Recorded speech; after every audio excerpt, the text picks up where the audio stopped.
ನಮಸ್ಕಾರ ಗೆಳೆಯರೇ, ಇಂದಿನ ವಿಡಿಯೋದಲ್ಲಿ ನಾವು ಭೂಮಿಯ ಅತಿ ದೊಡ್ಡ ಕಾಡು ಅಮೆಜಾನ್ ರೈನ್ ಫಾರೆಸ್ಟ್ ಬಗ್ಗೆ ತಿಳ್ಕೊಳ್ಳೋಣ. ಈ ಕಾಡು ನಿಜಕ್ಕೂ ಪ್ರಕೃತಿಯ ಅಚ್ಚರಿಯ ಕೃತಿಯಾಗಿದೆ. ಅಮೆಜಾನ್ ಕಾಡು ದಕ್ಷಿಣ ಅಮೆರಿಕಾದಲ್ಲಿ ಇದೆ. ಇದು 9 ದೇಶಗಳವರೆಗೆ ವ್ಯಾಪಿಸಿದೆ, ಅದರಲ್ಲಿ ಮುಖ್ಯವಾಗಿ ಬ್ರೆಜಿಲ್. ಇದು ಸುಮಾರು 55 ಲಕ್ಷ ಚದರ ಕಿಲೋಮೀಟರ್ ವ್ಯಾಪ್ತಿಯಲ್ಲಿ ಹರಡಿದೆ. ಅಮೆಜಾನ್ ಕಾಡು ನಮಗೆ ಉಸಿರಾಡೋ ಆಮ್ಲಜನಕದ 20% ನೀಡುತ್ತದೆ. ಆ ಕಾರಣದಿಂದಲೇ ಇದನ್ನು ಭೂಮಿಯ ಉಸಿರು ಅಂತ ಕರೀತಾರೆ. ಈ ಕಾಡಿನಲ್ಲಿ ಸುಮಾರು 30 ಲಕ್ಷಕ್ಕೂ ಹೆಚ್ಚು ಜೀವಿಗಳು ವಾಸಿಸುತ್ತಿವೆ.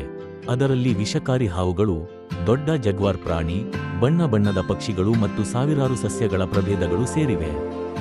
ಆದ್ರೆ ಇಂದು ಅಮೆಜಾನ್ ಕಾಡು ಅಪಾಯದಲ್ಲಿದೆ. ಪ್ರತಿದಿನ ಸಾವಿರಾರು ಎಕರೆ ಮರಗಳು ಕಡಿಯಲ್ಪಟ್ಟಿವೆ, ಕೃಷಿ, ಕಟ್ಟಡ ಮತ್ತು ಮಾನವ ಚಟುವಟಿಕೆಗಳಿಗಾಗಿ. ಇದರಿಂದ ಪರಿಸರ ಸಮತೋಲನ ಕುಸಿಯುತ್ತಿದೆ. ಅಮೆಜಾನ್ ನದಿಯೇ ಈ ಕಾಡಿನ ಹೃದಯ. ಇದು ಭೂಮಿಯ 2ನೇ ಅತಿ ದೊಡ್ಡ ನದಿ, 6400 ಕಿಲೋಮೀಟರ್ ಉದ್ದವಿದ್ದು ಪ್ರತಿದಿನ ಸಮುದ್ರಕ್ಕೆ 2 ಲಕ್ಷ ಕ್ಯೂಬಿಕ್ ಮೀಟರ್ ನೀರನ್ನು ಬಿಡುತ್ತದೆ. ಅಮೆಜಾನ್ ಕಾಡಿನಲ್ಲಿ 400ಕ್ಕೂ ಹೆಚ್ಚು ಜನಜಾತಿ ಗುಂಪುಗಳು ವಾಸಿಸುತ್ತಿವೆ. ಕೆಲವರು ಇಂದಿಗೂ ಆಧುನಿಕ ಜಗತ್ತಿನ ಸಂಪರ್ಕಕ್ಕೆ ಬಂದಿಲ್ಲ. ಅವರ ಜೀವನ ಸಂಪೂರ್ಣವಾಗಿ ಪ್ರಕೃತಿಯ ಮೇಲೆ ಅವಲಂಬಿತವಾಗಿದೆ.